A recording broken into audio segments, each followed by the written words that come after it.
You're listening to the Options Insider Radio Network, the home of the Options Podcast. For more quality options programs, visit theoptionsinsider.com or search for Options Insider Radio Network in your podcast provider of choice. Listeners can also access all of our programming through our mobile app available in the iTunes and Google Play stores. Select programs are also available via live stream at mixlr.com/options-insider. That's mixlr.com/options-insider. Don't forget to follow along with your favorite programs and submit your own questions for the hosts at twitter.com/options, stocktwits.com/options, facebook.com/theoptionsinsider, or via questions at theoptionsinsider.com.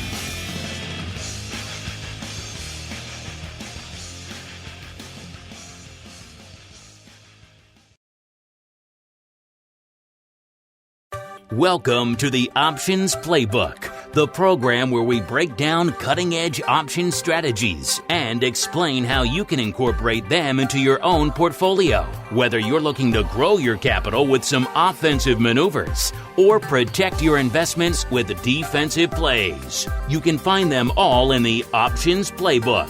The Options Playbook is brought to you by Ally Invest. Anything mentioned today is for educational purposes and is not a recommendation or advice. Options involve risk. Please refer to ally.com/invest/disclosures to review additional risks involved with trading options. Securities offered through Ally Invest Securities LLC, member FINRA and SIPC. Now, let's open the playbook and get started. Welcome to Options Playbook Radio. I'm your host, Brian Overby, Ally Invest Senior Options Analyst and author of the Options Playbook. All right. Well, last week we looked at a bearish trade in the Russell 2000 Index using the iShares IWM ETF. So the symbol was IWM. The markets we talked about being a little frothy in that the IWM had been leading the way and was basically the furthest away from its 200-day moving average. So we did look at that trade, and we built it as more of a 50-50 bet. We had last week, we taped on Wednesday, the markets were closed. The IWM stopped right at $227.00. So it made it very simple for us to pick the strikes in that it stopped right at a strike. So we went 2 points in the money with the put and 2 points out of the money. And we did a 4-point wide spread. And the midpoint based off of the market close was $1.63. Well, this week has been fairly volatile. The market can't decide exactly where it wants to go. Are we going to get some stimulus? Are we not? Interest rate concerns. But bottom line is the IWM, since Wednesday of last week, ran all the way down on Thursday to 218, kind of hung in that range, tried to make a push back up towards the 227 level, got up to on Friday to 226, I should say on Monday to 226. And now here we are on Wednesday, it's back down around 219. This trade was a short-term trade, and it was a 100% speculative trade, and that we did it so short-term. And we tried to manage our risk by the strikes that we picked. We emphasized the fact that if we could fill this at the midpoint, we would get we'd pay $1.60. For our long put spread. That means we had $160 plus commission of risk. And then we also had more upside than we had downside. Since we did a 4-point wide spread, that would be the max that we could get for that trade. So if we paid that midpoint, we were able to fill it to midpoint, which isn't always guaranteed. That gave us $2.37 worth of upside, and that would mean that we'd be able to close out that trade and actually sell it for the maximum, which was $4. Now, we emphasized in this volatile environment, in order for a long spread to really max out, we do need to have it below our short strike in this put instance near the expiration date. Well, we're near it right now. So I went and I pulled it up, and I just wanted to show you, though, a little bit what I'm talking about. We said that the maximum this thing could trade for would be $4. That's the width of the spread from 229 down to 225. We are down approximately 6 points from our short strikes, right? Our short strike was $225. We are at 219.32 today, down $2.40, or about 1.5%, about approximately where the rest of the markets were, the S&P and the Dow. And we see that the net debit to actually put this trade on now, or for us to sell it and get out of it, is at the midpoint around $3.60. So there's still 40 cents hanging there. We're down 6 points below the short strike, so we're fairly deep in the money on both of our option contracts, but yet we still can't get out of this trade for anywhere near the maximum on it. So what do we do here? A lot of people might just take it and run. In other words, might go out and just sell to close the long 229 strike put, and then buy to close the 225 strike put and just get out of the market. Tomorrow, on Thursday, there's going to be a lot of time decay over the next 2 days, and I find that to be the case in things like the IWM, the SPY. The Thursday and Friday of trading, you see a plethora of time decay in the option contracts overall, because at expiration, that time value has to get to zero on it. And if it were to stay right here at expiration, you would expect to be able to close this out very close to that $4. Now, very rarely are you going to get $4, because that means that whoever's trading with you on the other side is basically trading for value. You're not giving them any benefit whatsoever. So if I did have this trade on, one of the things that I would definitely do if I was going to stay the course is just put an order in to close this out at a net credit of $3.90. Not $3.95. I'm willing to give them a dime to take the risk off the table, not just a nickel. So I would go and look as a good till canceled order, or basically until that expiration on March 5th, and say I would be willing to take $3.90 if our long spread actually traded for that level. Now, ideally, the smart thing to do is probably to just close it on the open tomorrow and not have these two volatile days of trading. We have potential for stimulus to hit the marketplace. It is in the Senate right now, and it should be on the trading floor. Who knows? There's been promises left and right that we were going to get stimulus, and it's taken months. But every week it seems like there was promises that there would be progress on a stimulus bill. So mainly because that's hanging out over our head, and stimulus would probably affect the small caps more so than even the large caps. The small cap companies are the companies in theory that would need the stimulus more. I would look to just close out the trade, probably on the open tomorrow. It would be a paper trade as always. That's always what we're talking about here. We're just trying to learn here on Options Playbook Radio.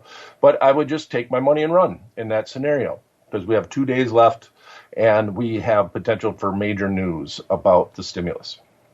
Okay. So with that said, today we're going to do something similar. We're going to stay on the downside. We're going to kind of pick on the stay-at-home stocks. Zoom announced earnings on Monday, and that's going to be our stock pick for this week. We are going to be bearish, and we are going to be speculative bearish on this trade. Now, once again, in Zoom, we have a lot of volatility. If I look at the most at-the-money option contract, for that March 12th expiration, that's the expiration that we're going to look at. So we're going to give ourselves, in this scenario, 9 days to trade. You're going to have all day Thursday, all day Friday, all day Monday, Tuesday, Wednesday, Thursday, and Friday of next week. And then this contract would expire. Now, the reason why I'm thinking about going bearish on it is that with Zoom, we had a fairly big down day overall, right? Today, we actually saw Zoom down about 8%. But we're sitting on a real rough level for Zoom. Now, one of the things is that we didn't break through to the downside, but we're sitting on basically the 341 level is where Zoom actually made a breakout, and we have a gap in the chart from back in September. That gap was from the day previous. It was around 325 on that day, which would have been August 31st. The stock opened at 305 and closed at 325, and then gapped open the very next day on the first, a large amount the next day. It gapped open at about $439. So from 325 to 439, traded down a little bit, and then got real volatile overall. So we're going to take a shot. We don't want to spend too much money on it. So we're going to use a butterfly. Once again, and I've emphasized a lot since the downturn of March, which we're getting very close to the 1-year anniversary of the big downturn, and basically the 1-year anniversary of not seeing the 20 level in the VIX index, because we really have not seen the VIX get below 20 since that big downturn last year in March. So with that said, I think that we want to limit our risk, but we want to take a chance that maybe that gap would fill. So we're going to target the 300 area with our butterfly, and we're going to look to buy the March 12th 300 strike put. We want to sell to open then 2 of the March 12th expiration 280 strike puts, and then buy our wing, our protection, and buy the 260 strike put. Now, the width between the strikes is 20 points. That makes this a standard butterfly. And right now the markets are closed. It's Wednesday, March 3rd. Zoom last traded at 341.57, down $31.22 on the day. Now, this is an area where you could get that dead cat bounce. It's came down. We're right at a level of support. So it's very possible that the underlying stock could move up, bounce off of that support, and start climbing back up. Since the I guess the earnings, I don't necessarily know if it was bad news, right? Just maybe bad projections as to what might happen as we slowly dig our way out of the work from home situation. So with that said, we're going to only spend 75 cents on that. When volatilities are up, butterflies are cheap. In particular, when you're looking at out of the money butterflies on puts, because of the way the skewing is as you go further out of the money. For example, we're going to buy the 300 strike put that's on the ask trading for about $3, and we're going to sell the 280 strike put, which on the ask is trading for $1.45. It's trading at a much higher implied volatility compared to the 300 level.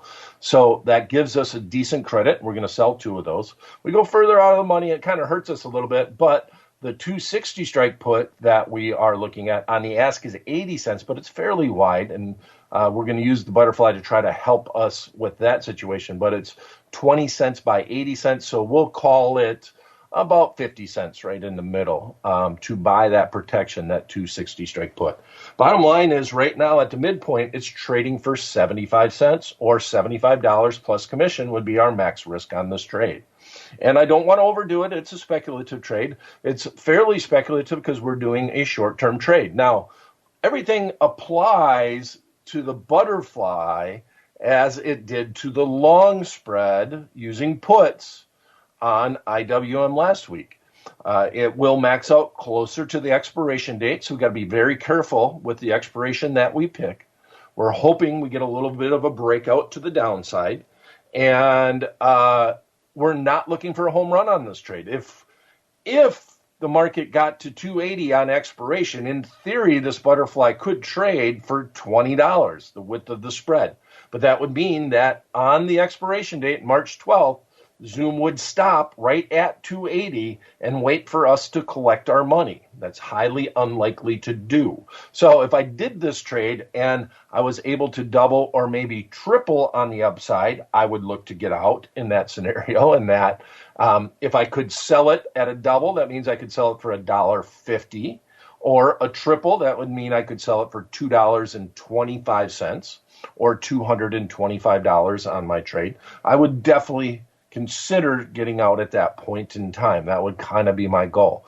Now, on the upside, if the market does go up, that's the wrong direction for our butterfly. Well, I'm only risking 75 cents, and I don't think I would necessarily manage this trade. If the market were to stay where it's at or slowly go back towards that 400 level, and I could still maybe salvage something next Wednesday, basically when we tape Options Playbook Radio again, I would think about it. If I could get a quarter or so, I would think about it and just kind of say, well, the gap did not fill. I'm going to take my loss and I'm going to salvage a quarter of this position that I can use on my next speculation trade. But in general, we're managing the risk with the butterfly enough that I don't mind losing the 75 cents on this trade. Now, the alternative, if you wanted to get some action just to try to make it relative and you were just going to buy the put and you wanted to have substantial upside as the market went down from just buying the put outright, well, that 300 strike put is trading $2.80 by $3. So the midpoint is $2.90. And so you're talking about $290 versus $75.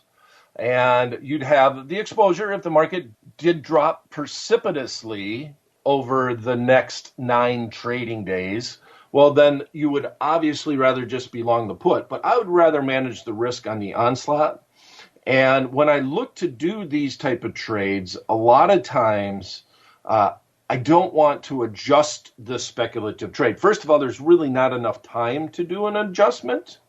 There are a couple of things that you could do on this trade. I like to adjust butterflies in indexes more, mainly because on these stocks, like especially these stay-at-home stocks that have really benefited, there's just too much risk overall in the general volatility of the underlying stock. When I'm looking at an index, indexes are the definition of some volatility with some predictability. Today Zoom is down 8%, and just think what would happen if the SPX was down 8%, right? It doesn't usually happen on one day, and everybody would be panicking at this point in time if that did occur. All right. So last week's trade in IWM turned out pretty good. You got a decision to make. You got 2 full trading days to get out of it. Do you sell on the open tomorrow? Are you nervous about the fact that a stimulus bill could happen before the weekend? And if it didn't happen before the weekend, I'd feel pretty confident that the underlying stock would probably stay below your short strike. And then this week, we're going to do a butterfly in Zoom Communications, looking for a gap to fill, hoping that the support does not hold on the downside. And we're going to be buying the March 12th 300 strike put, selling 2 of the March 12th 280 strike puts, and buying 1 of the March 12th 260 strike puts. Last trade in Zoom today was $341.57, and Zoom was down $31.22. So that's going to be it for this episode of Options Playbook Radio. If you have a topic you'd like us to discuss on the show, or a question you'd like us to answer on the program, you can send them directly to me at theoptionsguy@invest.ally.com. Thanks for listening. We'll be back at the same time, same place next week. Until then, may all the options you bought finish in the money and all the ones you sold finish out. The Options Playbook is brought to you by Ally Invest. Anything mentioned today is for educational purposes and is not a recommendation or advice. Options involve risk. Please refer to ally.com/invest/disclosures to review additional risks involved with trading options. Securities offered through Ally Invest Securities, LLC, member FINRA and SIPC.